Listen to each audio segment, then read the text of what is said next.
Welcome to మనపటి videos. JEE mains జనవరి session సంబంధించిన ఆన్సర్ కీ రిలీజ్ చేయడం జరిగింది. సో ఈ ఆన్సర్ కీని ఎలా డౌన్లోడ్ చేసుకోవాలి, దీన్ని ఎలా ఛాలెంజ్ చేయాలి, దీనివల్ల ఉపయోగం ఏంటనేది వీడియోలో తెలుసుకుందాము. సో ఈ ఆన్సర్ కీని మీరు జేఈ వెబ్సైట్ అయిన JEEmains.NTA.NIC.in వెబ్సైట్లోకి లాగిన్ అవ్వండి. దీని లింక్ డిస్క్రిప్షన్ ఇస్తుంది, దానిపైన క్లిక్ చేస్తే సరిపోద్ది. లాస్ట్కి వచ్చేసేయాలి. లాస్ట్కి వచ్చిన తర్వాత ఇక్కడ క్యాండిడేట్ యాక్టివిటీ అని చెప్పి ఉంటుంది. ఇక్కడ మీకు ఈ క్యాండిడేట్ యాక్టివిటీలో JEE mains session 1 answer key challenge అని చెప్పి ఉంటుందన్నమాట.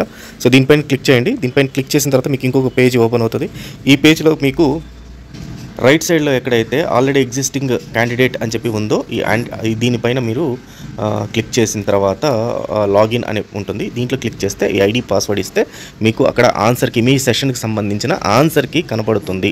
సో ఇది ఆన్సర్ కీకి సంబంధించిన డీటెయిల్స్.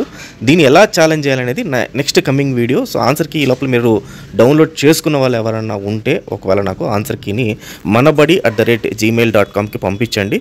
సో నేను ఒక్కసారి అండ్ వీలైతే మీ క్రెడెన్షియల్స్ కూడా పంపిస్తే నేను ఎలా ఛాలెంజ్ చేయొచ్చో అనేది నేను ఇప్పుడే పెడతాను. సో ఎక్కడ మీ క్రెడెన్షియల్స్ని మిస్యూజ్ అయితే చేయను, అది మా guarantee. In case me credentials ఏదైనా మాకు పంపించి మిస్యూజ్ అయితే I will take complete responsibility. So అది దానివల్ల ఏంటంటే పక్కన వేరే స్టూడెంట్స్కి ఎలా ఛాలెంజ్ చేయాలని హెల్ప్ అవుతుంది. నా దగ్గర ఐడి అండ్ పాస్వర్డ్ లేదు కాబట్టి. సో నెక్స్ట్ కమింగ్ వీడియోలో ఛాలెంజ్ ఎలా చేయాలనేది స్టెప్ బై స్టెప్ ప్రాసెస్ అయితే చెప్తాను. So all the best students. Wait చేస్తుంటాను మీ credentials and as well as key గురించి. Thank you very much.